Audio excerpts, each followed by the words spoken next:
Please, everyone, I know that you've just done it, but please give it up for Caleb Lavery one more time.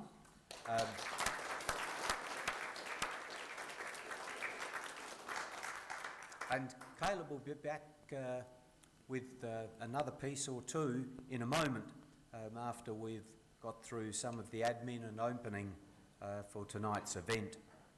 So, welcome everyone to this combined PC Forum Wilks Oration event.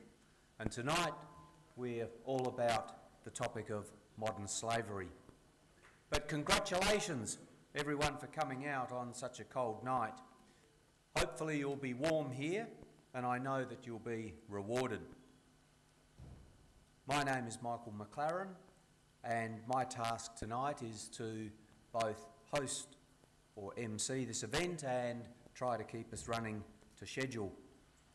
I live and work on Kaurna country, and I play on Paramonk and Narrandjeri country.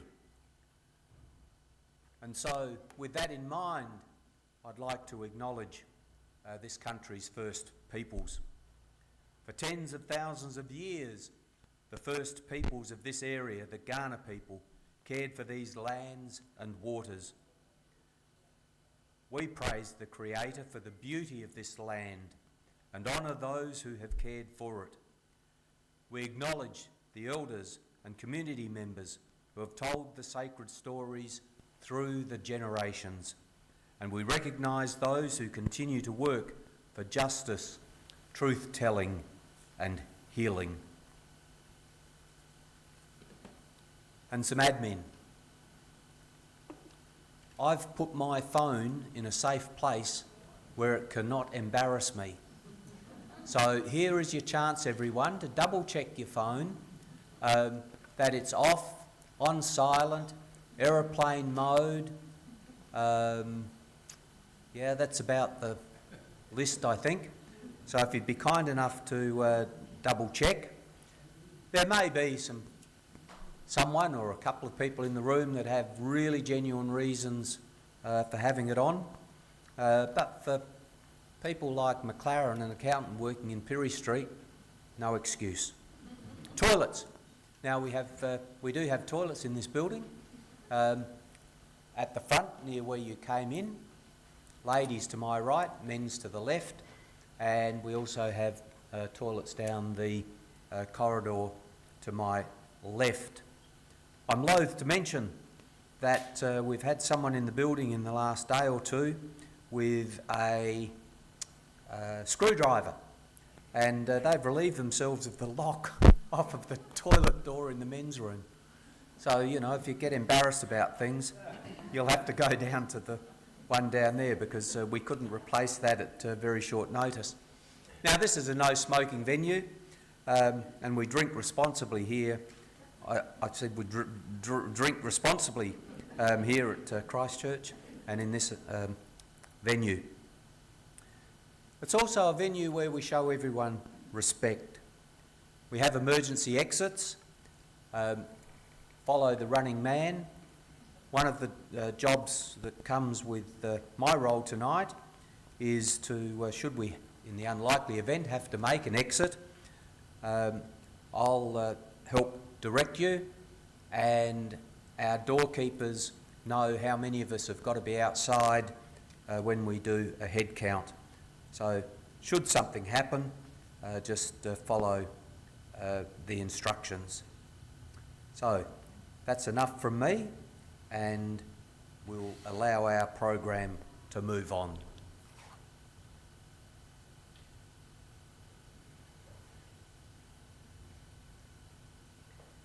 Good evening. I'm Julie Redman, and it's my task to say a few words about the late Graham Wilks, who we honour tonight with this oration. It's been 27 years since we sat down to dream about what Christchurch was going to look like after Park and Wesley left the grounds and, of course, using these facilities. And we formed a group of people, including Graham Wilks, who was from outside the church, to dream big and think about what in a multi-faith society we should look like going into the future. And so the Effective Living Centre was born, and Graham Wilks became the founding secretary, and he was a great inspirer and a mentor with a huge gift for uplifting and challenging those around him.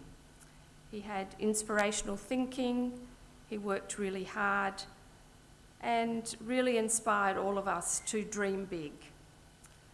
Unfortunately, before the Effective Living Centre even opened, Graham suffered a debilitating stroke, which had a huge impact on his life and his contributions to the planning group. But Graham, in all of his determination that this was going to be something of significance, still put his hand up to be secretary of the Effective Living Centre, having very little speech and very little ability to write. And he challenged himself to move on and to be an example, really, of just what you can do when you have a huge zest for life and a challenge and a vision. And so we thank Graham for his spiritual expression outside of traditional worship, his dreaming, his innovation. He was a respected CEO of the Marriage Guidance Council and shepherded it into its transformation of Relationships Australia. But we remember him as a very special man in the life of the Effective Living Centre. He passed away 24 years ago, and we've held a Wilks Oration, I think, almost every year since then. So thank you for coming.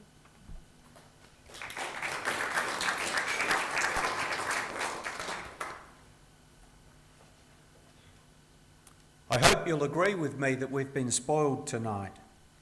Our guitarist is Caleb Lavery, and Caleb has a master's, or is a master's graduate from the Elder Conservatorium, and is also a music teacher, does live gigs around Adelaide. And as I said, I think we've been spoiled, and so I'd certainly like to thank you for being with us and for your contribution. And on the off chance that you have one more piece for us, please. Thank you.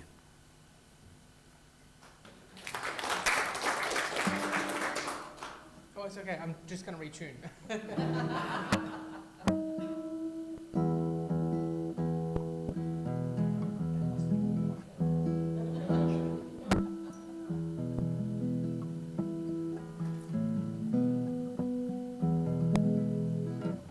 They've given me a microphone, but can you all hear me? Yes. Yep, okay. The final piece that I'd like to play tonight is called The Black Cockatoo Flying Alone. And it's written by one of Australia's biggest exponents for the classical guitar, composer Richard Charlton. This particular piece he wrote when he was living in Sydney, and he was standing out on his balcony one morning, and knowing that the black cockatoo mates for life, when he saw one flying by itself, it made him think that maybe it had lost its partner, and there was this kind of melancholic, depressing feeling. And you'll hear that in the first part of the piece. But then he had this uplifting thought that maybe it was just out hunting for its family, and it was going to actually take the food back. And so you hear this beautiful moment where the music opens up and the hopefulness comes through. So enjoy.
Good evening. So for those who don't know me, I'm Kim Bills, and on behalf of the Progressive Christianity Network in South Australia, let me add my welcome to those of you here, to those online, and particularly to our 2025 Wilks Oration speakers, Carolyn and Fuzz Kitto, who I will formally introduce a little bit later.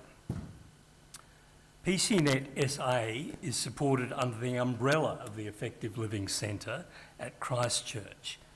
We seek to provide a safe and welcoming space for those who wish to question some of the orthodoxies and forms of fundamentalism within Christianity that may not be consistent with biblical scholarship and modern science, or not open to forms of spirituality and learning from other religions and traditions, including from First Nations people. I'm glad I'm not epileptic. I might be going off right now.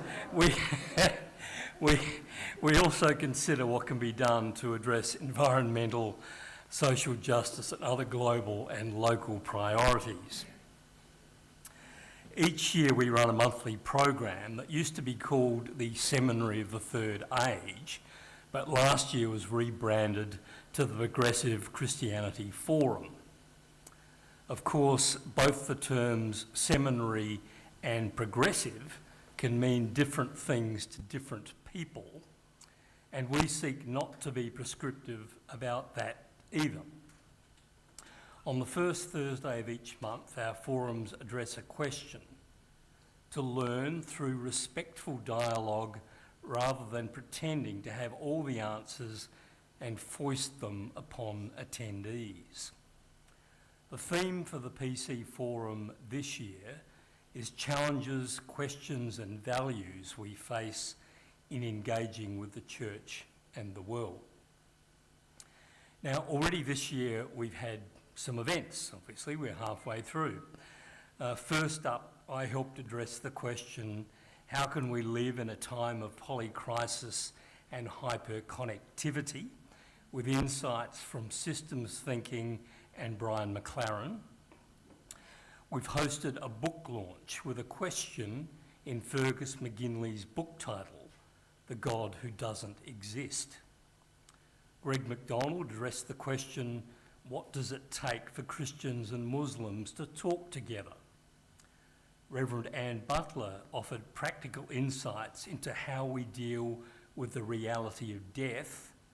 And last month, Tom Price spoke on what can Christians learn from the Baha'i faith. Next month, we'll have a panel comprising the Reverend Dr. Sarah Agnew, who's minister here, Dr. Don Sinnott, and the Reverend Marion Millen to address the question, what do liturgy and worship look like from a progressive perspective? In September, David McDougall will help us consider, do we need to rethink forgiveness? Then Professor Rick Saar will address, is liberal democracy necessary for freedom of faith to survive? Michael Dowling will help us consider what in our faith is indispensable and what isn't. And finally, in December, Dr. Deirdre Palmer will address, is making meaning a continuing task? So that's the PC Forum context for our original invitation to Carolyn and Fuzz Kitto to address tonight's topic, modern slavery in Australia, what is it and how can we combat it? But as you know, their roles have been upgraded and they now have the hybrid task of both addressing the question and being our distinguished Wilks orators. Carolyn and Fuzz Kitto are no strangers to South Australia, the Uniting Church, or even to Christchurch. My now wife and I remember Fuzz fondly for his wisdom and leadership during Westbourne Park youth group activities and camps. In our Sunday service here a year or so ago, Carolyn spoke inspirationally, including about modern slavery and import supply chain issues such as with chocolates. Strangely, that sticks in my mind. Both Carolyn and Fuzz have devoted their lives to Christian service, with the focus of their social justice work in the last couple of decades being to address the scourge of modern slavery in all of its forms. According to an Australian government website on modern slavery in Australia, in addition to traditional slavery, it includes human trafficking, forced labour, forced marriage, servitude, debt bondage, deceptive recruiting for labour services, and the worst forms of child labour. Fuzz was educated in Aldinga, Wollonga and Victor Harbor. In fact, his ancestors came out on the Buffalo before settling in that sort of area, and he had later tertiary study at Melbourne University and the University of Divinity. He also holds a graduate certificate in business ethics from Cornell University, where he continues to study. Fuzz has worked in 64 countries and is a former member of the God Squad mission in Melbourne. Carolyn Kitto's first degree was in psychology at the University of Tasmania, and a couple of decades later, alongside Fuzz, she completed a graduate diploma in ministry and theology at Melbourne University and a Master of Arts at the University of Divinity. Her graduate certificate at Cornell University last year in international business involved human rights in global supply chains. Last year, Carolyn was awarded a medal in the Order of Australia. Based in Sydney, Carolyn and Fuzz are national co-directors of Be Slavery Free. Its excellent website includes several podcast myth-busters covering 8 aspects of modern slavery. In addition to the professional sophistication of their work, that's far from being just warm and fuzzy, excuse the bad pun, I was impressed by the emphasis on collaboration with like-minded organisations. Given the complexity of wicked problems like modern slavery, this is clearly essential. They helped to achieve an Australian Modern Slavery Act in 2018 and recently collaboratively lobbied for further progress through legislative amendments and an independent anti-slavery commissioner. I hope we have time to hear more about this element of their work, but then again, I did work in the bureaucracy for decades. Be Slavery Free also administers the Stop the Traffic charity fund. I'll be back to introduce the Q&A session, but without further ado, I have great pleasure in inviting Carolyn and Fuzz Kitto to deliver the Wilks Oration for 2025.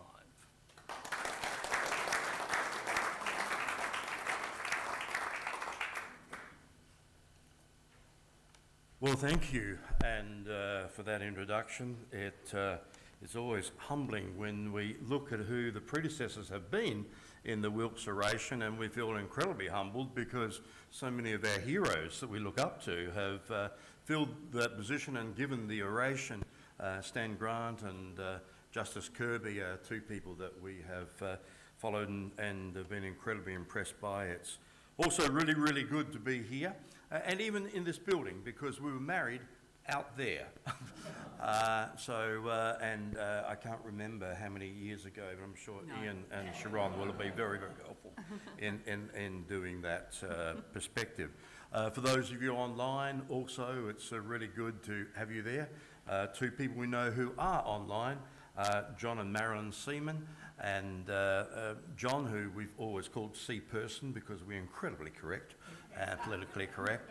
And he's been my pastoral person for 40 years. The church appointed him in Tasmania when we were there, as we often refer to, doing our overseas missionary stint. As the C-Person says, well, they appointed me in Tasmania, no one told me to stop. So they are incredible supports to us, so it's great to have them online as well.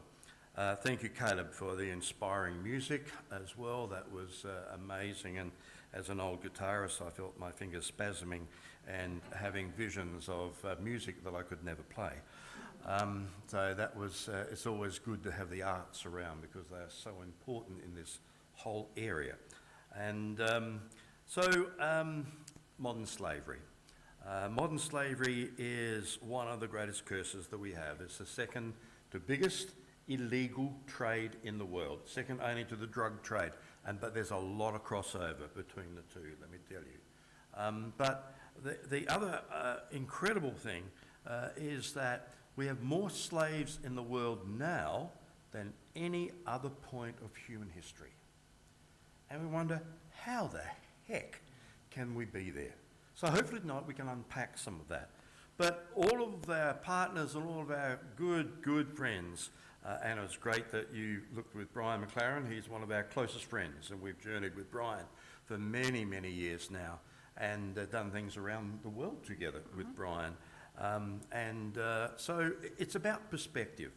And we look at slavery, it's what is the perspective that we have, because what's the image we have? We work to our imaginations.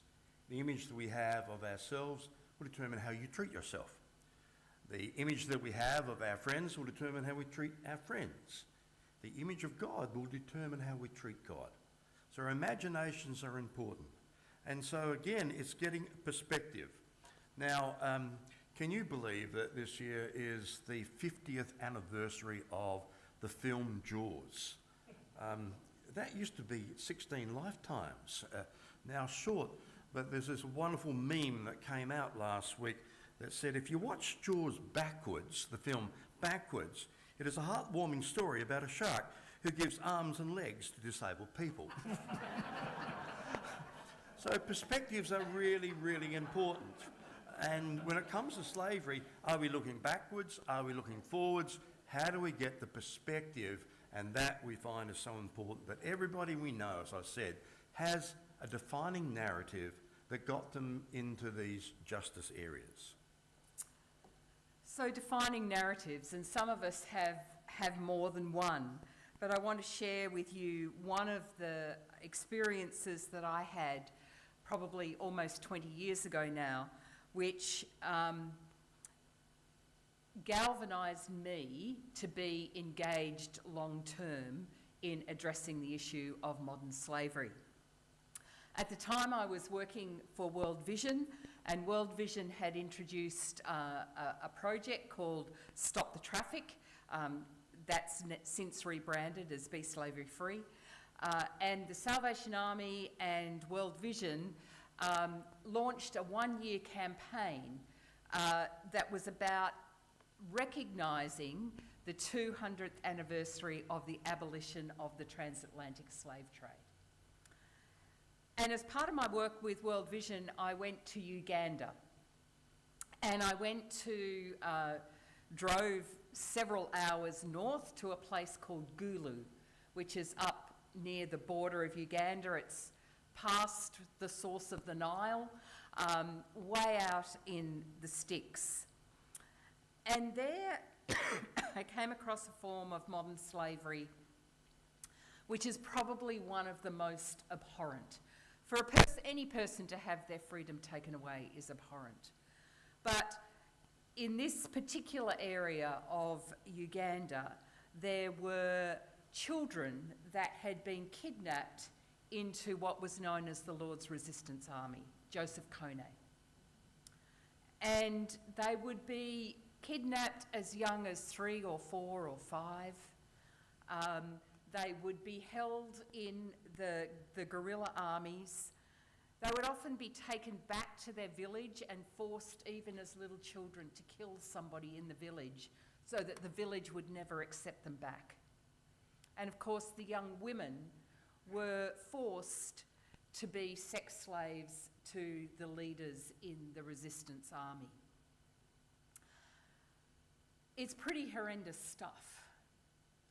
And I remember one afternoon, there weren't any children in the program, in the World Vision program at that time, because the only time that children could escape was when the Resistance Army was active, and they hadn't been active for a while, so children hadn't managed to escape. So I spent an afternoon with 3 young women.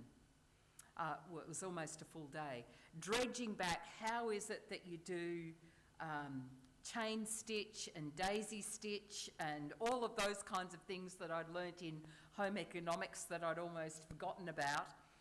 And we sat on the floor in a mud hut, and they wanted to embroider clothes for their daughters and make them beautiful. Now, these women, they didn't actually know how old they were. They thought that they were probably between 16 and 18 years of age.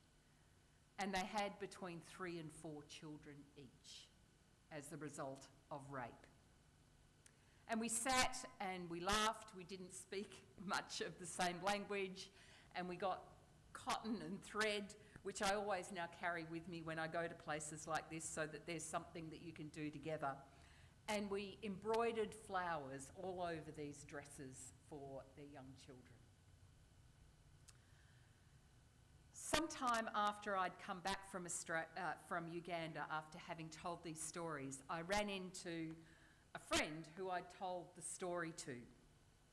And they said to me, "So Carolyn, have you gotten over your Uganda experience yet?" And I realised that there are some experiences that you should never get over. There are some experiences that actually scar your soul. And the experience of a person, particularly a young woman, young person whose freedom has been taken away, is something that you do not get over. You become determined that you will do something about it.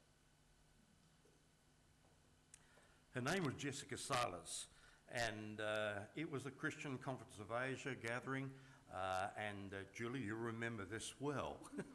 And she was Filipino, 21, 22 maybe, and it was in one of the small groups we had in the conference, and the Christian Conference of Asia was one of the most powerful groups in the sense it went right across Asia. It's one of the very, very few that were able to do that. I remember one of, at the gathering in Penang after this, we were in Hong Kong, in Penang, Sima Tupang, who had worked with Sukarno and who had written basically the Bible on guerrilla warfare. When it came at the passing the peace and he threw his arms around me, it was an interesting experience to think these hands had been destructive and now they were constructive. But that's what was happening. Jessica Silas was a person who was Filipino. It was the height of the Marcos regime. And Marcos' secret police were making people disappear. And it's one of those groups, I don't know if you've ever been to those groups, it's so wonderful when it happened, the small group. We shared stories, we laughed, we cried. It was before the internet. And if you can remember sort of, communications and that, we had to write letters to connect. We were going to connect forever. And we were going to keep going and share our lives as we went along. 3 months afterwards, no one heard from Jessica. And we had all sorts of things trying to find communication, to find out what happened. And eventually we found out that this person that we'd shared with in that small group, this person that we'd prayed with, this person that we'd laughed with, this person that we'd cried with was taken by the secret police because of her passion for the justice for her people. Had been taken to a secret house and was tortured until she was insane and then killed and thrown into a mass grave. For me, justice became personal. It was no longer about statistics. It was no longer about images that we saw on the television.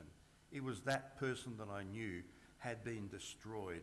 And it was a defining narrative that kicked me into the whole area of trying to understand what it is that we are doing in the justice area.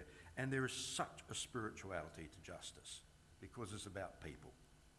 Now, one of the big areas at the moment which we are doing in philosophy, in theology, in spirituality, certainly the universe of and the Association of World Religions looks at what is the value of a human being.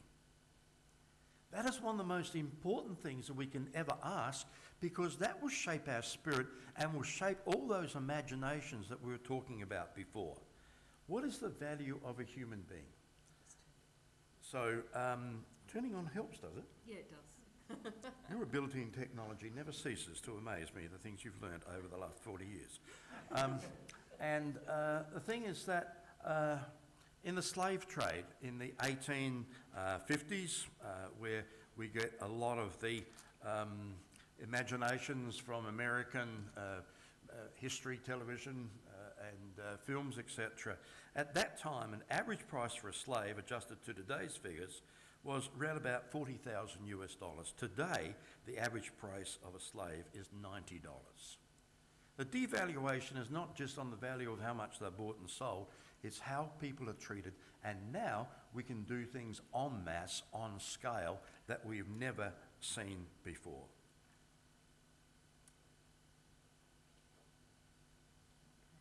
Can you do the next one? No? Yep, it's on. He's green-red colourblind, so, okay. Back. You actually turned it off. Oh, did I? Okay.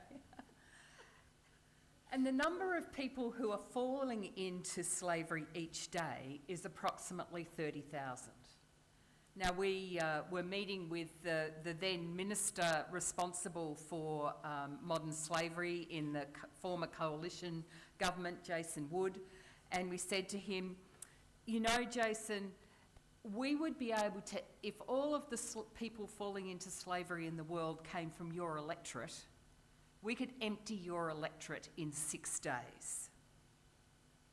And he used an expletive which has now been used by the current President of the United States, and said, we really should do something about this, shouldn't we? Because the reality is the number of people who we are able to help out of modern slavery is something closer to 190. 30,000 in, 190 out. We're not really winning yet. And so sometimes people ask us, well, you talk about slavery, you use this definition, what is it? And rather than take you through all of the UN definitions and protocols and things that we've signed and legislation, we were given a little bit of government money a number of years ago to make a little video clip for business around what is modern slavery.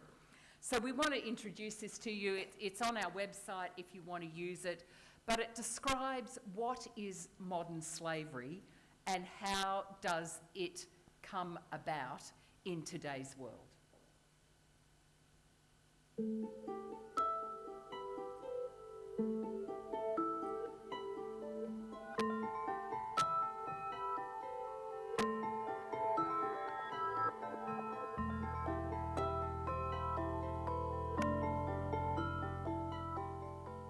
No one chooses slavery. Instead, you're offered something that sounds legitimate. By the time you find out what it really is, it's too late. Through manipulation, threats, violence, or confinement, your freedom is taken away. Most people in slavery earn nothing. They're exploited physically, psychologically, and often sexually. As many as 40 million people work in slavery today, more than ever in human history. Modern slavery wears many disguises. Take Aditi's case, for example. She lived in a village in North India. When she was 14, a man showed up offering the girls jobs in a factory in the south. It sounded good. They'd be trained how to spin and weave cotton. At the end of 3 years, they'd get a nice bonus. It started out like an adventure, 30 friends on a long bus trip, until they arrived. There was no training. Aditi was put to work 16 hours every day, sitting on the floor with loud machines. The factory was sweltering. The food was bad rice. Safety was non-existent. There was nothing to stop the girls from inhaling damaging fibres or even losing fingers in the machines. With no training, accidents were common. Some girls were even killed. None could bear to stay 3 years.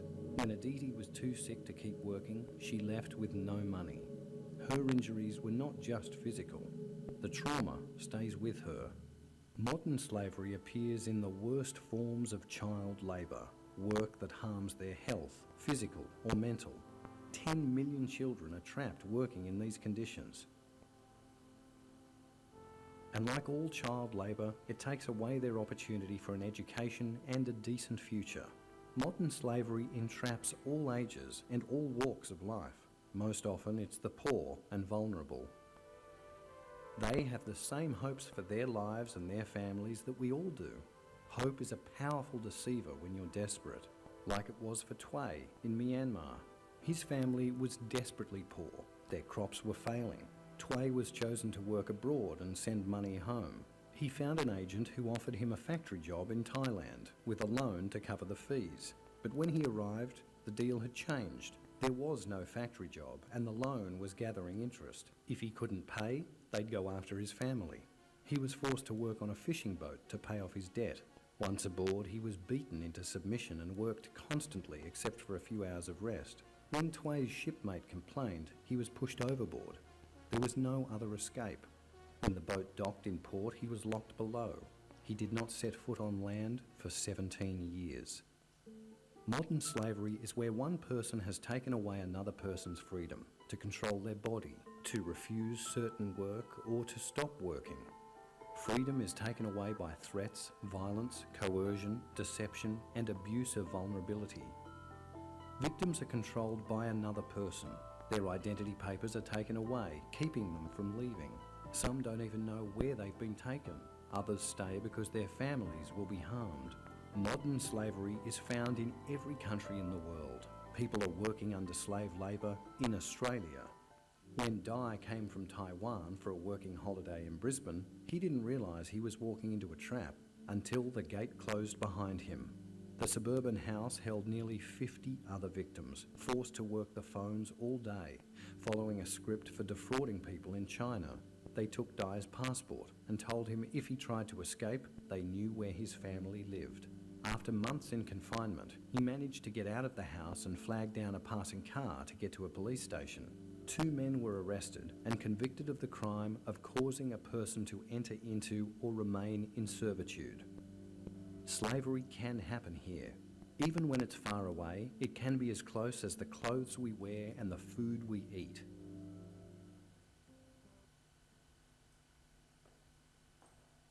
Modern slavery. It's important because people keep saying, what is modern slavery? Oh, sure, it's that thing out there. No, it's actually quite defined. In the Penal Code, we have those areas which are there, which defines it in Australia, and Australia, in that sense, is actually leading in the legislation when it comes to, in the Penal Code. If you want to read the Penal Code, Julie, I'm sure that you could give people a copy of. It's one of those things you can read at night time or send you to sleep for the next 5 years.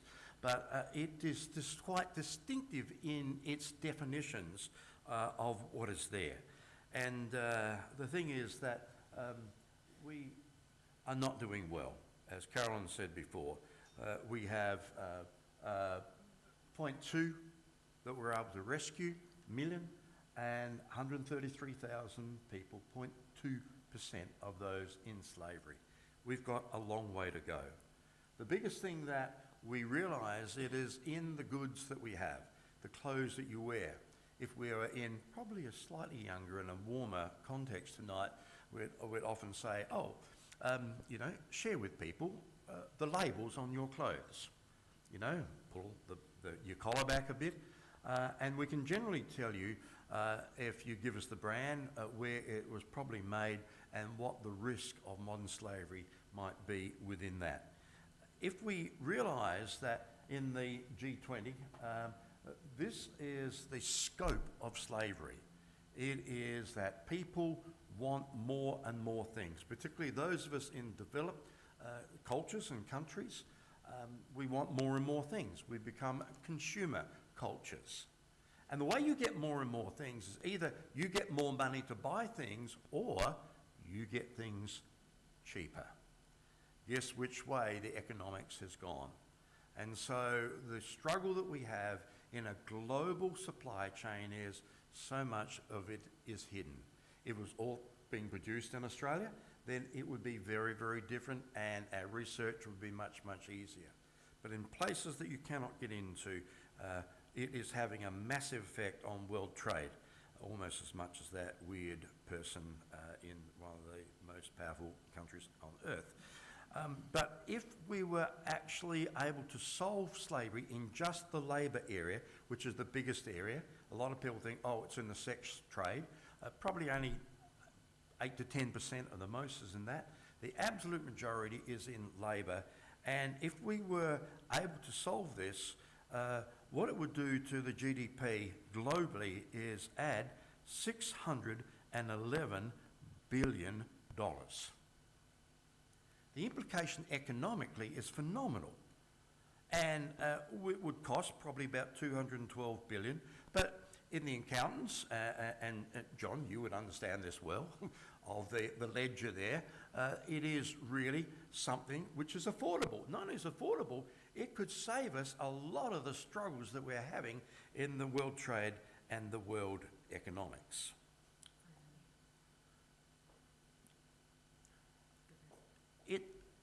It's interesting in the spirituality, particularly in the area when it comes to trade. We work in a number of sectors. We're talking a bit about chocolate and tech, but we also work in seafood, in rubber glove.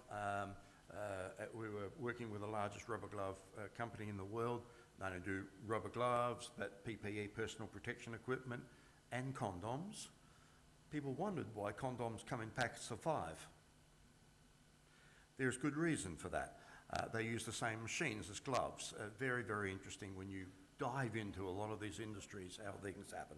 But, and we work also in the tea, particularly in the Assam region up there. Our partners estimate that up to 1,000 children per day are trafficked out of the tea gardens in Assam in north-eastern India. But we also work in cotton and fashion. Now, those of you who know me from previous parts of our life will be absolutely astounded, because I had no belief that I would ever be working in the fashion industry. That is not the genre that I identified with at all. But there was a company in Melbourne, their headquarters in Melbourne. They are national, they do some overseas as well.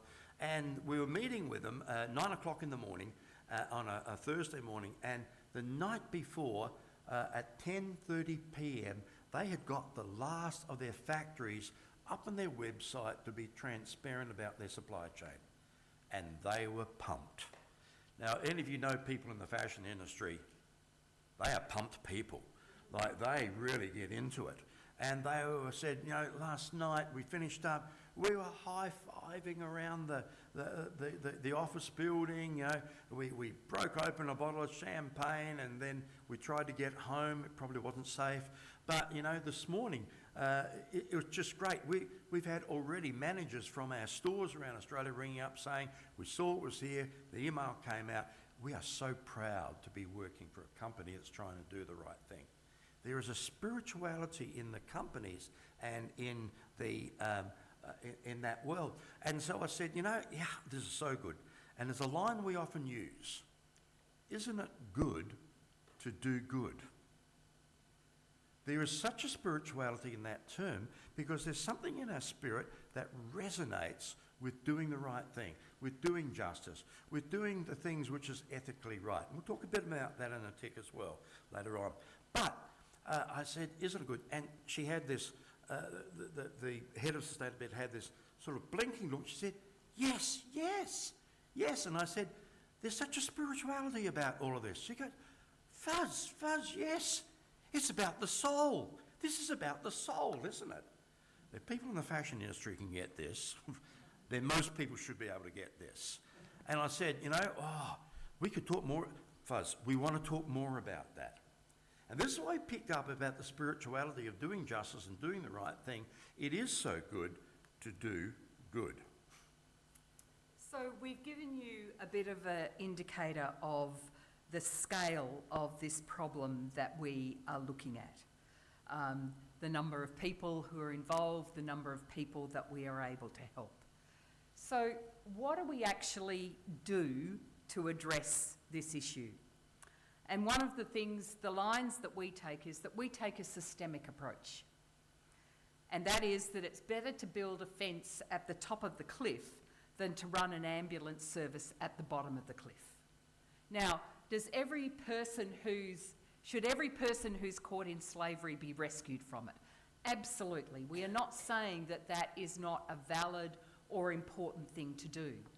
But it's estimated that, for example, in Australia, that it's cost something like $48,000 to remove each person who's been in slavery in Australia and to offer remediation and rehabilitation for them. And it can take years. So what we say is, not only is it better to have a fence at the top of the cliff, but it would be much better if we actually built a new road that didn't go anywhere near the cliff. And that's what we are on about, is about building that new road that doesn't go anywhere near the cliff. Because the dilemma of the ambulance service is that the people keep falling over. And many of the research that's been done on people who leave modern slavery is that as many as 80% end up back in it. And Aditi's story, that I met Aditi when I was in Tamil Nadu in India, and one of her friends, this was such a tragic experience, her name was Christine Jessica. Christine had to leave the mills because she had a lung disease as a result of being there, and she was almost well again. And I said to her, "So what are you going to do now?" And she said, "When I'm well, I'll go back to the mill." And I said, "Why?" And she said, "Because I have no other choice. If my mother is going to eat, I must be prepared to put myself in danger for the pittance of money that I will receive for the long hours that I work." And that's what a rescue approach to a wicked systemic problem does. It actually needs to be addressed in a systemic manner that looks at it holistically and brings about the change, which means we don't have any roads that go anywhere near the cliff. So how are we doing that? You've got to have a change theory. And we were in an national association, and we had a consultant come in, and we worked together on it, and they worked out a 7-page explanation of our change theory. We got sent a copy of it, we read it, and we thought, what the hell is this saying? We cannot make head nor tail of it. And we said, we need to have something that's more simple. So we came up with this change theory. Primary school students get this. And so I think it needs to be pitched at that sort of level of understanding. And we tell a lot of stories. There was that really, really good campaigner, that really, really good person that really did so much work in justice. What was his name? Oh, Jesus, that's right. And what do you spend most of your time doing? Telling stories. It's often in the narrative that people get, but keeping it simple, but not simplistic. There's a big difference with that. And so basically our change theory is slave traders, let's call them what they are, buy and sell people. They do it to make money. They don't do it just to get jollies. They do it to make money, huge amounts of money. They enslave people in manufacturing, agriculture and aquaculture, fish, seafood farming. But as consumers, we can choose what we buy. The power on being a consuming nation is we can actually choose what we buy. And so if we choose to support companies that are checking their supply chain, if we choose to support companies that are transparent about their supply chain and are trying to do the right thing, not perfect, but trying to do the right thing, if we support them, then it means we're going to cut down the demand for slavery, particularly in the labour area. And that means that slave traders will not make money. Does that make sense? It's really the simplest thing that we've found, which is why we work with companies so much, is because we work with government and it will take 9 to 11 years. We work with a company, change their mind, and the thing is that they can be doing it in the next 10 to 100 days. It's been really refreshing working with companies because of the capacity they have. Mind you, often they've got more resources than governments. Some of them, if they paid their taxes, the government would have a few more resources to actually do that. So that's our change theory. So who do we work with in this systemic approach? Well, we work with business and investors, and we work on trying to curate purpose-driven conversations so that change agents can come together and can design and implement solutions. An example of one of the ways that we do this is, we did this more pre-COVID, but we take people who are the C-suite in fashion companies to Tamil Nadu, which is where the scheme that Aditi and Christine Jessica were a part of, and we show them what is happening on the ground. We give them a 360 view. So they go and they talk to victim survivors, they talk to workers, they talk to trade unions, we talk to the police, we talk to the government, we talk to mill owners and managers, and we talk to civil society and NGOs. And we have a conversation about what's going on. And what's fascinating over that time is to see the lights come on in these Australian business people's eyes. And what they suddenly realise is this is not just about bad people who live in other parts of the world who are exploiting other people. This is also about the business models and the business approaches that we use. And Julie was just saying to me, did I see the articles around the Mosaic Group collapse? And so the Mosaic owns companies like Katie's and Noni B and Miller's and those sorts of fashion places. And I know that what happened is accurate because I've seen it on the ground. So one of these buyers, he had a $3 billion spend on clothes for his business. So not an insignificant business. And when you say, I've got a person with me who's looking to spend $3 billion, people are willing to have conversations. And so we were meeting with a group of mill owners, and he said to them, what would it take for the labour abuse and the modern slavery in this region of India to be ended? Now, I was expecting that they would say, you need to pay us more. You know, offering $2 for a t-shirt isn't on. We need more money for it. But their answer was, we need companies to pay their bills on time. And they talked about how the people that they were supplying in Australia were not paying them until 6 to 9 months after the goods had been delivered. They said, how can we treat our workers well when the people that we are supplying are not treating us well? And the lights went on. And as a result of that, a major Australian company actually changed its entire buying system. We can talk about it more if you want.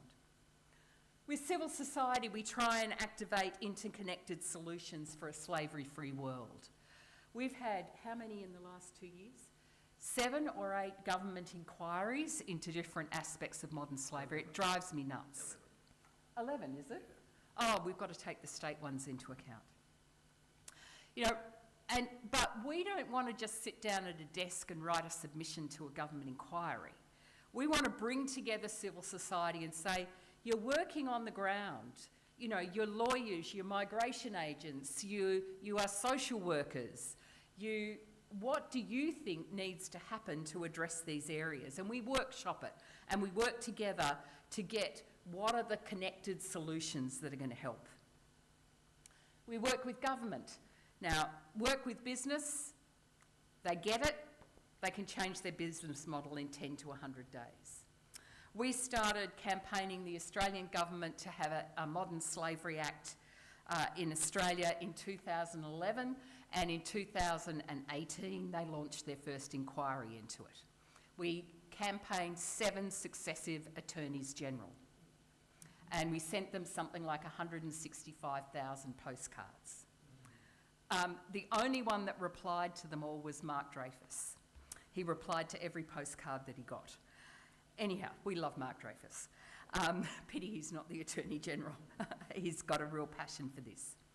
But we work with government to change legislation because we recognise if the law changes to make this more difficult to do, then that's going to have a bigger impact. And certainly since the Australian Modern Slavery Act has come into being and the New South Wales Modern Slavery Act has come into being in 2018, it's on people's agenda in a different kind of way.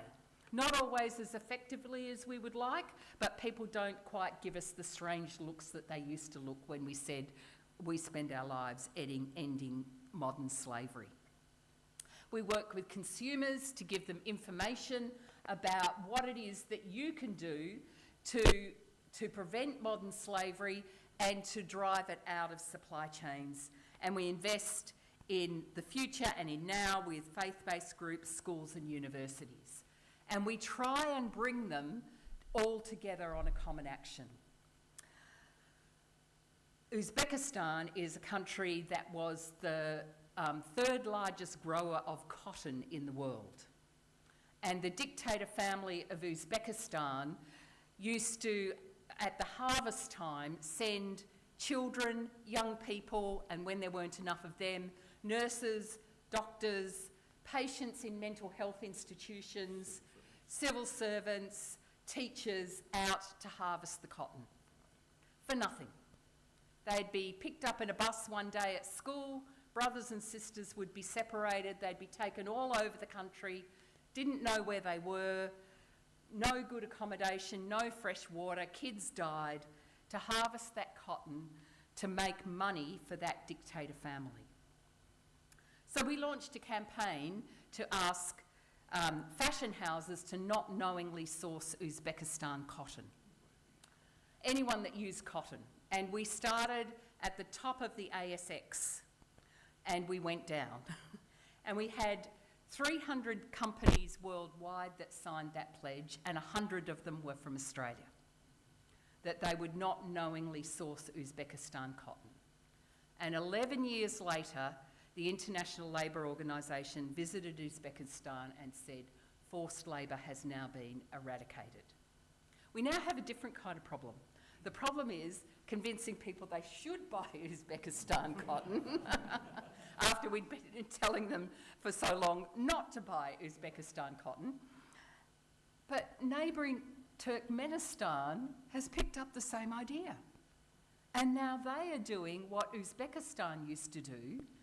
And the place where 20% of the world's cotton comes from is in the Xinjiang region of China, where Uyghur people, and the largest diaspora of Uyghur people in Australia is in Adelaide.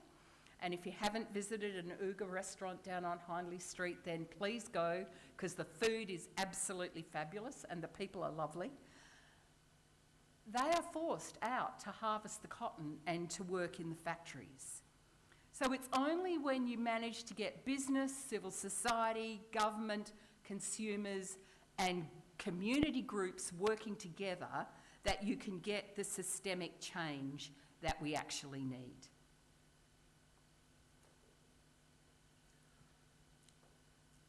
We kept saying to companies, what you need to do is have traceability and transparency. If you don't have traceability and you don't know where it comes from, you don't know what's happening there. And that becomes key. Bit by bit, we had some companies come around and say, we get what you're saying, and we think you're probably right. How do we do it? And we just felt like the proverbial dog chasing the tail, catching it and going, hell, what do we do now that they want to do this? That was when we realised we had to upskill in helping companies to do what we were asking them for if we were to have integrity. As we started to work with them more and more, of course the communication happened, the conversation happened, the relationship was built and the trust was built. trust is absolutely key. And in the spirituality, the corporate spirituality, trust is essential for community. You cannot have community without trust. And so we started to build this. And as we had this conversation more and more with them, they said, how come you NGOs and you media people, etc., when you find slavery in our supply chain, you go, oh, slavery here, yeah, you are selling this, it's in your supply chain, bad, bad, bad, bad, bad, bad, bad. But if we change, or if we're trying to do the right thing, there's a deathly silence. And we thought, we've got to hear that, because justice is about taking the shalom, the salam together and understanding all the perspectives. And so we shifted along with our strong partners called the Mekong Club based in Hong Kong. We moved together on this. We do a lot of stuff together. We'll tell you about one of the big projects we're doing together in a tick.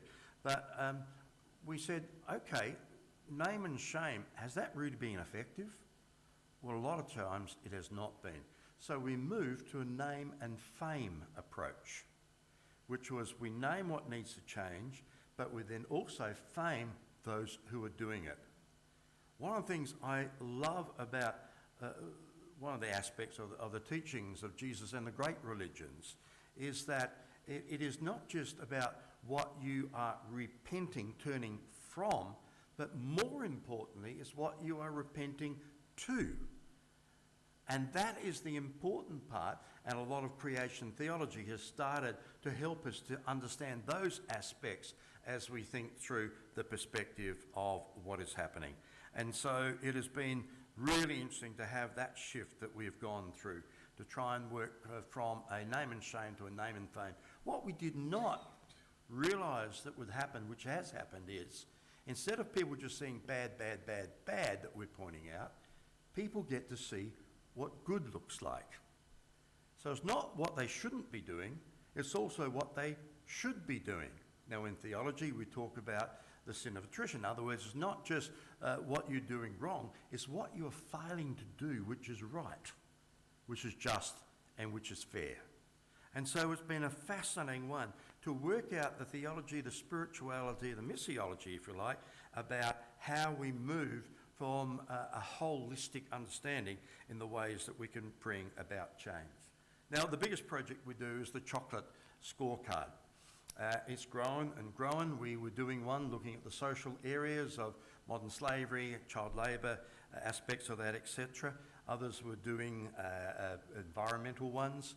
And the chocolate company started to say to us, can't you NGOs get your act together? We are getting survey fatigue. And we thought, we've got to hear that. That's a reality. We can understand that. We experience that. You must be experiencing that. Okay, what can we do? So we combined together 4 scorecards to do the environmental and the social aspects and to do those together. And so we score companies. We are covering now somewhere between 90 to 95% of the chocolate industry globally. And so we score them in 6 or 7 areas now. Firstly, it's in traceability and transparency, in a living income, and then in child labour and forced labour, in deforestation and climate change, going on the ground in West Africa. Farmers are saying to me, we have had a drought. No one can ever remember hearing about Côte d'Ivoire and Ghana having a drought. They're the 2 countries where about 60 to 68% of the cocoa in the world comes from. Not only that, it's not just that we're having drought and hot weather, but we're also, because of climate change, what happens is the opposite. We're also getting rain bombs and we're getting floods. Now, what that does when you have heat and you have a massive rainfall is that it causes the condition for black rot and a whole lot of other diseases. And so Côte d'Ivoire and Ghana have dropped 20 to 25% of their production because of that.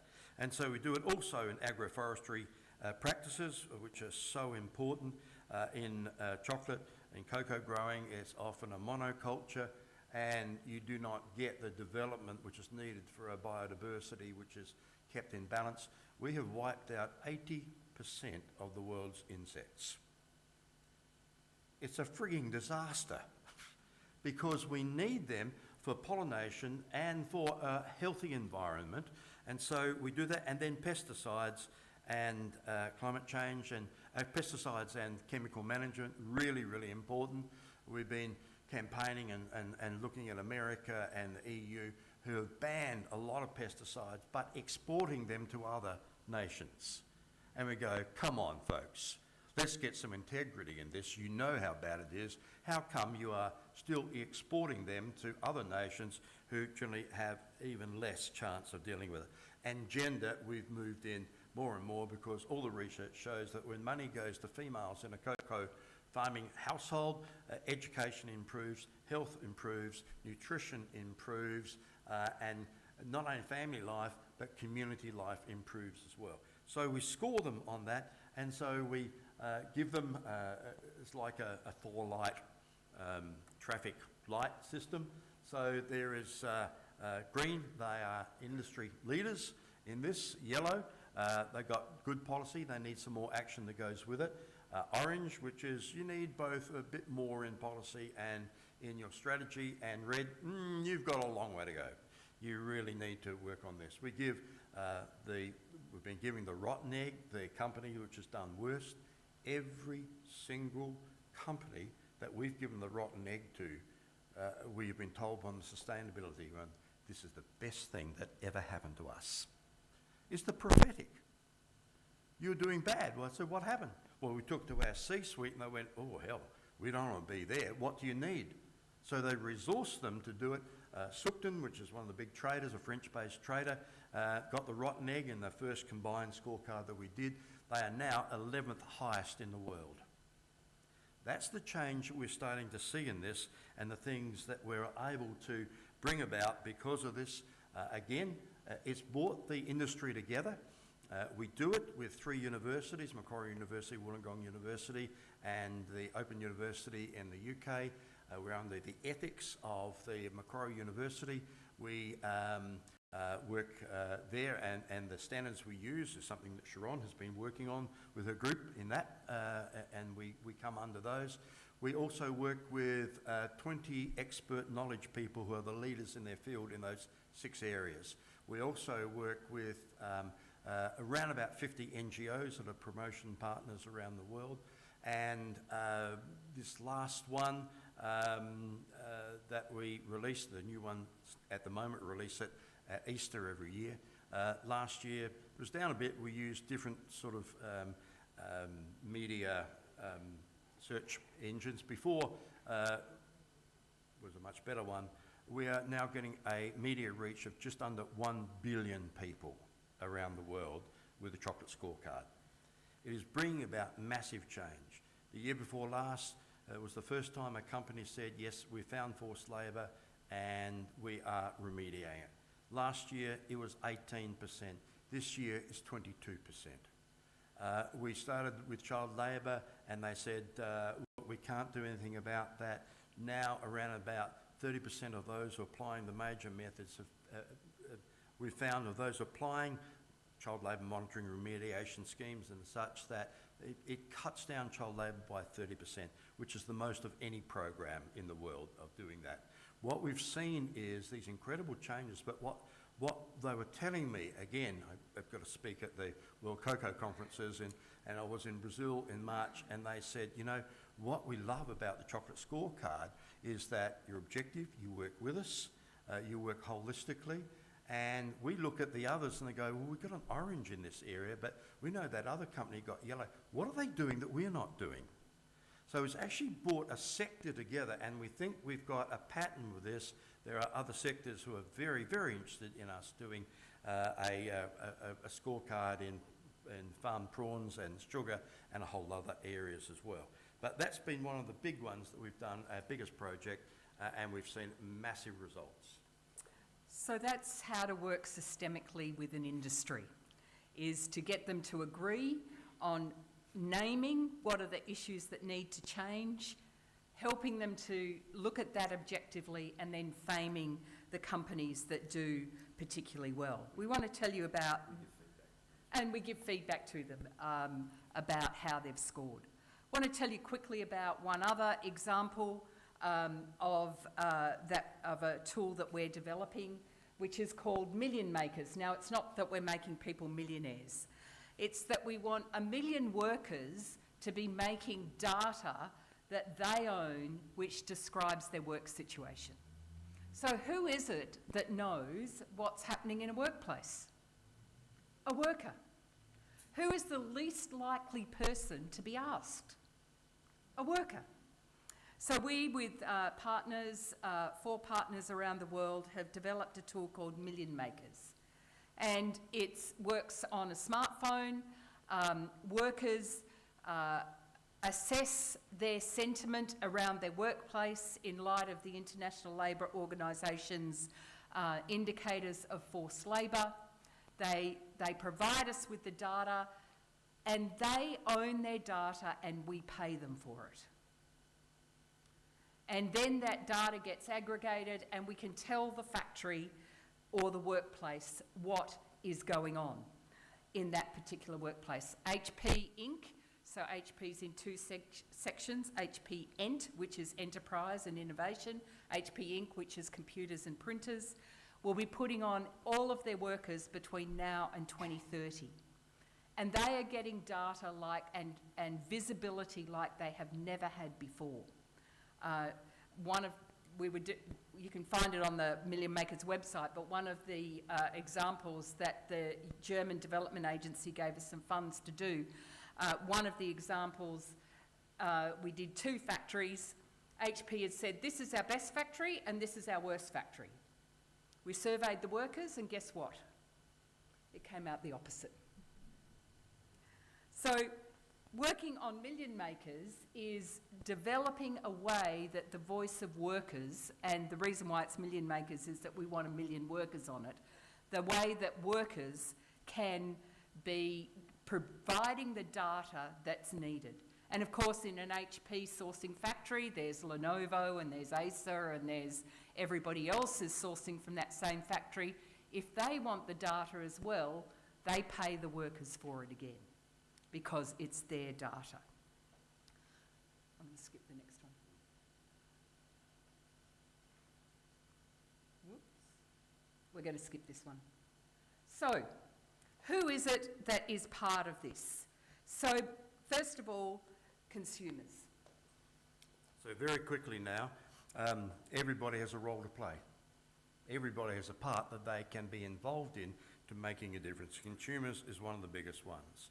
By changing what we buy, we can actually initiate the change in our economics environment, footprint, social impact. There's a book by a person called Diane Osgood that we worked with in one of the big think tanks as they were trying to bring in the amendments to the Californian Transparency in Supply Chain Act.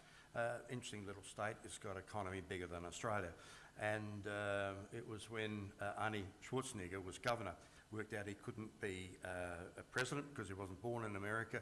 We think that he thought, oh, I want to be back, so I better do something significant. So he got his Attorney General to work on this area of working in modern slavery. Her name was Kamala Harris. And so it was really interesting working with them. Diane actually brought that think tank together and moderated it with incredible skills. She has First Nation background. She's been the head of sustainability for Richard Branson and all his conglomerates. She was an advisor to Bill Clinton. An incredible background and set of experiences. And she's written a book really worth getting hold of. You've got to do it through Amazon, I'm sorry. It's not released in Australia yet, called Your Shopping Superpower. Follow your values and better your world, one purchase at a time. And so we have a capacity to find out the companies and support the companies. It's called bifurcation, and actually support the companies that are trying to do the right thing. There's a role we have. Get informed, and our newsletters there. If you've got your smartphones there, you may, of course, you will have them turned off for their sound. But if you put your photo up to that, you'll get it, and we'll show it later on as well to get the newsletter, get informed the things that we are able to share and put out continuously. It's share what you know with the people that you know. Gossip it. Did you know that? Do you know what we can do? You know, it's not that hard. Here's the resources for it. Engage with campaigns. It is a shared responsibility that we have. And then, of course, it's the whole area of working as communities. And working as communities, there can be a whole sense through of working so that your community, and that's why I love about the progressive Christianity, is that it's not just churches, it's people in the churches and the community. Well, I think we get scared. We have noted, working in the church as consultants for so many years, people are scared about people outside the church and what they might think, because we've not developed the connection to be able to speak through a faith, a spirituality that connects with the realities that are there. And so the other big thing that we say to them, particularly faith communities, and I'll skip the one later on, I'm doing this, is that you may have heard that statement, that it's one of the most radical things you can ask if you're a person of faith, if you're a Christian, WWJD. You know what that stands for? What would Jesus do? That's one of the most radical things you can ever ask. But we want to introduce you to WWJB. What would Jesus buy? So when it comes to following our values and the spirituality and the things we believe in, what is it that we would believe would be the things that we are called as followers of the Christ, as people of faith, of people who are rich in their justice areas, of following through and recreating and rebuilding communities? What is it that we can do with the buying power that we have? Then everybody has a role, and we can help the government to have their role as well. One of the people that we work with on the chocolate scorecard, Sam, is Ghanaian. He's doing a PhD in the US, and he said, voluntary things and certifications will clean one room of the house, but the right government legislation will clean the whole house. And so pooling resources and asking governments to change their legislation is really important. South Australia, for example, doesn't have a procurement policy that looks at modern slavery. So, yeah, we're meeting with SA Funds and they're trying to get at it in that kind of direction. But why don't you talk to your politicians and ask them? Probably the government's the largest procurer of goods in the state. Ask them what they're doing. We plan to introduce a campaign a little bit later this year around asking the current government, because we had to wait to see who got in, but asking the current government to ban the import of goods made from forced labour and child labour from coming into Australia. You shouldn't have to be wondering, has this good on the shelf got forced and child labour in it? The government should be stopping it at the border. The US has done it, the UK is doing it, the EU is doing it, and we need to do it as well before we become the dumping ground for all of those products. And finally, business has a role. If you run a business, and usually conversations around this are pre-competitive. Sustainability is not something that you can compete about, but we need to work with business to have innovations that share the responsibility with business. Get informed, support organisations, like Be Slavery Free, to be able to do our, we're donor driven and donor sponsored, and that is really difficult at the moment. With the collapse of USAID and ILAB, the child labour around the world, all our partners are struggling and have had to put up off a third of their staff. We know that at least 14,000 people have died already because of the lack of retrovirals for HIV in Africa alone, in some parts of Africa that we've got data from. We actually need to be able to get informed and to understand. But let me finish with this and what we're saying. And our good friend Matt Friedman tells a story that he's working for the UN. He was heading up anti-trafficking across the whole Asia Pacific region, which is the biggest area where we have slavery in the world. And he was trying to collect stories. He was in Nepal. He'd been working there for a while with HIV, health education. And he said, we thought, we've got to collect stories. what are people doing? It's not statistics, it's stories that connects with people. And they're in a refuge for those who've come out of slavery. And there was one girl there who refused. No, I'm not going to tell you my story. Not going to tell you my story. Saw all the others, and they're about to leave. There's Matt and 2 others. And she said, okay, I'll tell you my story. And for 5 hours, she spilled out story, a horrific story, some of the worst that Matt had ever heard. Being raped 10 times a day as the people that bought her were selling her off and her body off for sexual privileges to others. And at the end, Matt said she finished. And we sat there and it was that awkward silence of, what do you do? What do you do with that person in front of you telling their story of all those abuses? What do you do? And he said, not knowing what to do, I awkwardly said, you must be really mad at those people that abused you. And she said most of the time she looked down at the table and she was telling the story. She lifted up her head and she looked at the 3 people and she said, oh, I'm not mad at those people that did that to me. They're bad people. And that's what bad people do. What I'm mad at is you and you and you, because you're good people. Where were the good people when I was going through that? And that's the thing that we're continually trying to get through, what the good people do, that have a spirituality that said people are important, life is important, and we want to not just hear about it, we want to do something about it. And he wrote the book, Where Were You?, which is the book that we give to all our volunteers and all new staff to actually induct them into this. He just tells story after story after story. And so I guess out of the oration tonight, the question is, before you ask just questions, what are you going to do about it? It's not hearing about it, it's doing about it. And that's the thing that we encourage you and resource you to do to make the difference. Thank you.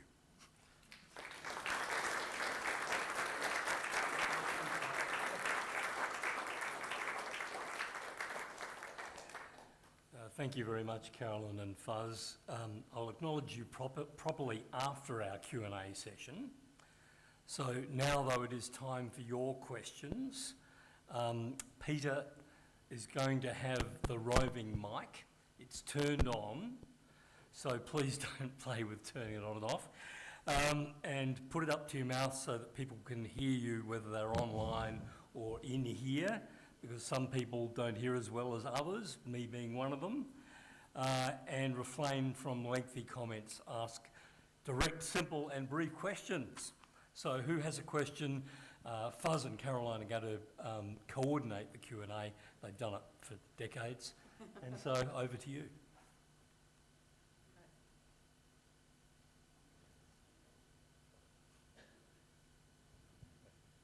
Thank you very much. Excellent presentation, thank you. I want to take you up on your encouragement to educate ourselves, because that sounds easy, but in practice I found it's extremely difficult. My case in point is I worked for some time in the engineering industry. I was responsible in my firm for the preparation of our modern slavery statements and for advocating in the organisation to get some momentum around that initiative. So I thought I'd learnt a little bit about this space. I then came to the personal challenge of having to install solar panels and batteries in my house. And I thought, hey, I know how to go about this. I'm going to do due diligence on every supplier of hardware I might look at. And I found this an exercise in extreme frustration, because I looked up every piece of information I could possibly source within my resources about every firm supplying hardware, and I found a trail of empty statements, modern slavery statements that probably met the requirements as fuzzy as they are, but said absolutely nothing, and ended up really crippled in terms of making a decision. How do we go about, not specifically in that case necessarily, but in general, educating ourselves to make informed decisions in this space? Good point. It was And that you've chosen one of the really difficult ones. But the one we love talking about because on one hand we think this is a really important thing for us to do when it comes to the environment and getting solar power on this. We could go on for a long time about that, and then we could talk about Mr. Musk and go on for a long, long time. But the interesting part is that we've been campaigning on this. The wonderful thing is that probably the world experts is now the Anti-Slavery Commissioner for the New South Wales Government. And James Cocaine, a lovely man, very smart man. He was lecturing before this in Nottingham University. He lived at Byron Bay, and his name is James Cocaine. It was not lost on a lot of people, those spelled in the French way. He is actually one of the world experts on this, so we've got incredible resources in Australia, and because New South Wales is really pushing this, he has really penetrated the search for this. Now, around about 55% of the polysilicons which are used in solar panels came out of Xinjiang, or East Turkestan as the Uyghur people like us to refer to it as. And since we've been campaigning, that has now dropped down to 33% of polysilicons. Now, there are companies which are using those, but there are alternative companies coming out of South Korea, coming out of Germany, coming out of Scandinavia, is it Denmark? That are doing some very good work on that. And so the resources that you can get on that is on the Anti-Slavery Commissioner's website in New South Wales, which will start to give you guidelines and directions for actually applying your values into the whole area of solar panels in particular. One of the things that I do, I don't know how many times I've done it, but whenever there's a development application to put up a solar farm, I put in a submission. It's the same submission every time, but there's lots and lots of them. So I do a submission and offer to speak at it. And I'd probably done, what, 15? And finally, one of the panels put in the scope for the development application that due diligence had to be done on the solar panels. Now, the local government ignored it, but at least it's a precedent and it is there. And what's needed often in these kinds of things is some creative thinking. The Queensland government, 2 years ago, under the Labor government, wanted to bring in community batteries. And of course, one of the things that's in community batteries is cobalt. Cobalt mainly comes from the Democratic Republic of the Congo, and children are used to mine that cobalt. It's absolutely horrendous. So one of the advisor to the Premier on this was actually one of our old Mica Challenge kids, if any of you have been involved in Mica Challenge over the years. So I rang him up and I said, come on, what are you guys going to do about this? And he said, well, we've actually discovered that one of the byproducts of copper and nickel mining is cobalt. And we think there is enough cobalt in the tailings of the nickel and copper mines in Queensland to be able to make the community batteries with Queensland source cobalt. So you've just got to look at this stuff and you've got to go, what about the tailings of coal mines? They can actually be turned into polysilicons. Now, will it be as cheap as it being done by forced labour in Xinjiang? Probably not. But that's one of the realities that we've got to live with. And there are creative solutions that can come about. But solar panels are really difficult. And we share your frustration with a lot of the modern slavery statements. They're about as much and fictional as so many parish profiles that I've read over the years. You've got to learn to read them. You've got to learn to understand it, and that can happen. And we're developing resources to help people to be able to do that and to know what to look for. There's someone, Don?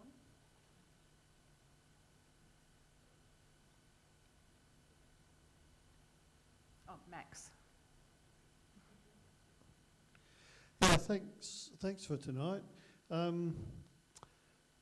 backpacker visas and the Pacific Area Labour Mobility, or whatever its proper name is, and our food supplies from farms and da-da-da-da-da. Yep, we've been working and we've just finished a major contract with Coles supermarkets to actually look at accommodation standards for temporary migrant workers in the PALM scheme, and the New South Wales government has just had an inquiry, which we had to put another submission in for the PALM scheme and for temporary migrant workers and backpackers come within that. And it's been an area which has been very difficult because a lot of times they are in isolated areas. And so what we are now doing is working with the supermarkets, and we've had a major argument with the ACCC, who go, no, the supermarkets can't work together on this because it will lead to cartel behaviour. And we have suggested that bovine manure should be applied in a estimation of how we might actually call that. And the thing which is and I think that we've got through that, because what we're pushing for is a blanket cover so that human rights issues should not be blocked because of fear of competition, because it will enhance competition, because most times it is pre-competitive. And so we've been working very, very strongly on that, and we'll do a lot more work on that. Do you want to add to that one? What we're doing? So we're also looking with companies to use our Million Makers tools to actually find out what's happening, because at the moment we know there's a lot happening, but you don't know if it's one story being told in 10 slightly different ways or if it's 10 stories. And so we actually are hoping to work with the New South Wales government to get the data of what is actually happening in those places. And, you know, essentially these temporary worker schemes are a good thing. I mean, we've worked in international development for years. And in terms of getting money back to local communities, those sorts of schemes are one of the best. They're absolutely fantastic. But there's gaps in it. And unfortunately, from the moment that a worker sets foot in Australia, our federal government loses sight of them. And they don't know what's happening. And so we're trying to work with them on solutions. Government works so slowly, but we're trying to work with them on solutions around what can happen with that. There's good stuff happening, and there's some great stuff actually happening up in the Riverland with churches supporting workers. A lot of these people go to churches because they're from the Pacific and from Timor-Leste. They go to church because that's where they find their community.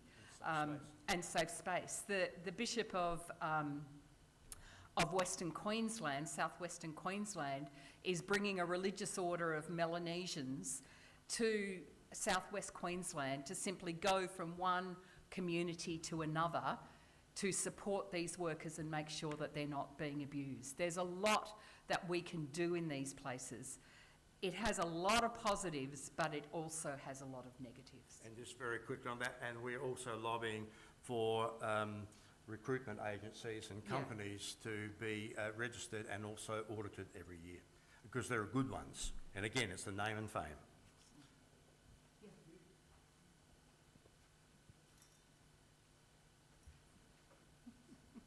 You'll get fit there, Peter. Yeah, thank you very much. It sounds like your report card on the Australian legislation is not a strong one. If I were to lobby my federal member, what would you be asking me to ask for? And would you put something on your website that I could copy in order to lobby the federal member? Yep, absolutely. We haven't got anything up at the moment because there's just been a change of government. And so we had to wait and see. And an election and a change of government. So everyone's been in caretaker mode and they're just coming back. There was a review done of the Australian Modern Slavery Act, and we were sceptical. They got an administrative lawyer specialist to do it, and we thought, why didn't you get a human rights lawyer? Why did you get an administrative lawyer? Nothing against any administrative lawyers that might be in the room, but that was our initial response, and he did a brilliant job. He listened. Unfortunately, a number of things were out of scope because it was the coalition that had written the terms of reference, not the Labor government. But if you can remember this one thing, ask them to implement the reforms to the Australian Modern Slavery Act that were recommended in the review, because there wouldn't be one of them that we wouldn't support. So they've just appointed at the end of last year the Australian Anti-Slavery Commissioner, Chris Evans, an excellent appointment. We worked with Chris a lot in trying to bring in the Modern Slavery Act. To use a technical term, he's a crusty old bugger, and he's really good. A former senator, Labor senator, worked with Twiggy in Walk Free, and he knows and is respected. He knows the system really, really well. And so they were waiting for him to come in to actually bring in the new review reforms.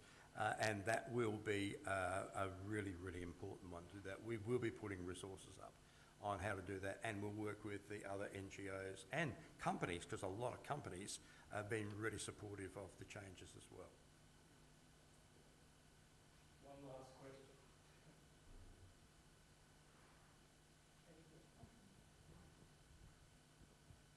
Thank you.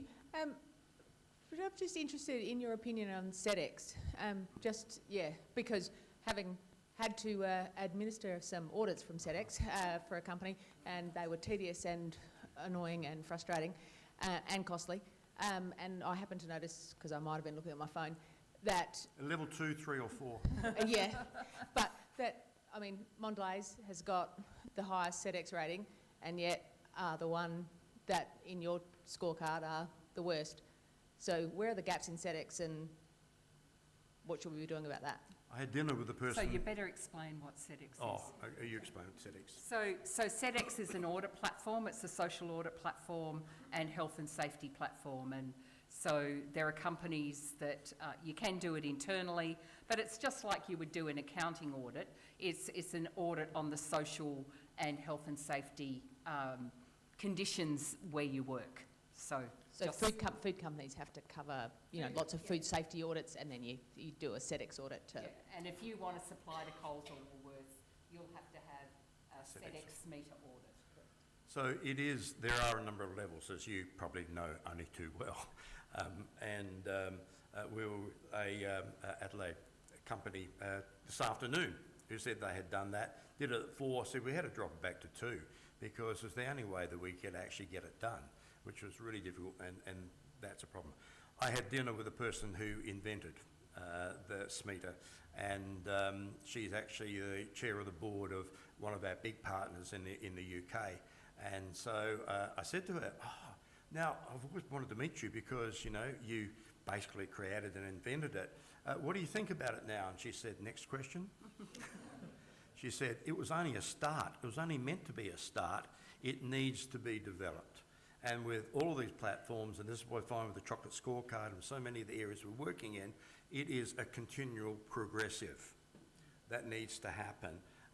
And we've been arguing with the EU and with the Australian government, don't bring everything in at once, stage it in. Because in that way we learn as we're going along and just increase it, have a long-term strategy. The problem is that in politics, a lot of these, we work on 12-month plans, or the most 3 years. We need 15 and 25-year plans to really develop this, and we need that to be much more holistic. So it's a good start. It's a start. Better than nothing. Oh, much better than nothing, but it's a start. Yeah. If you're interested, Human Rights Watch, I think 2 years ago, did an investigation. If you just Google Human Rights Watch social audits, they did an investigation into social audits and their foibles. We're quite good friends with the CEO of one of the largest social auditing company in the world. And I said to him, what's your reaction to the Human Rights Watch report? And he said it's spot on. So people know that there are problems. Happy to talk over coffee about what the specific issues are. But one of the reasons that we've invented Minion Makers is because audits are not bringing about the change that's needed. They've been around for 20, 25 years and they haven't shifted the dial sufficiently. I'll probably good to say on that a social audit maybe do 2 to 3%. Oh, a social audit might interview 2 or 3% of a factory. We can interview 80, 90, 100% of a factory. And so you get very, very different data when you are asking workers and when you are getting them in bulk.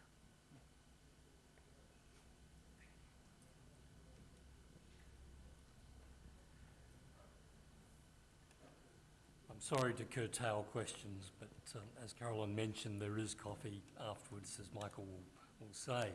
So on behalf of the ELC, PCNet South Australia, and everyone who has heard this 2025 Wilks Oration here or online, it's my honour to thank Carolyn and Fuzz for their important and wonderful work and service using a systemic approach, which is absolute music to my ears, and transparent scorecards and other tools to reduce and eradicate modern slavery in Australia and globally.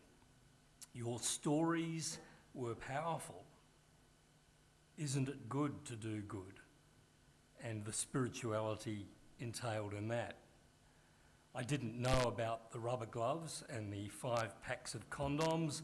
Sadly, it made me think of being in Moscow in 1984, where condoms were called galoshes, and I wondered about the production line. But anyway, Carolyn and Fuzz, we're very grateful for your travel to Adelaide and the preparation you've obviously made, but I know you're living and breathing this. But we're very grateful to you for the oration, for the answer to our questions, and also for giving us hope that a difference can be made, and we might even think WWJB. Thank you very much, and I have a couple of small gifts to give you.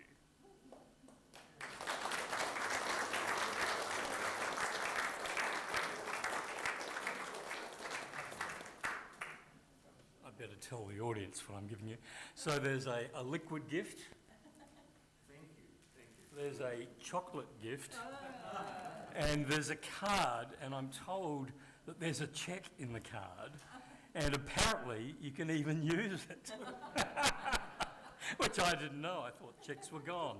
So That's great. Thank you, Michael, and thank you very much. Thank you.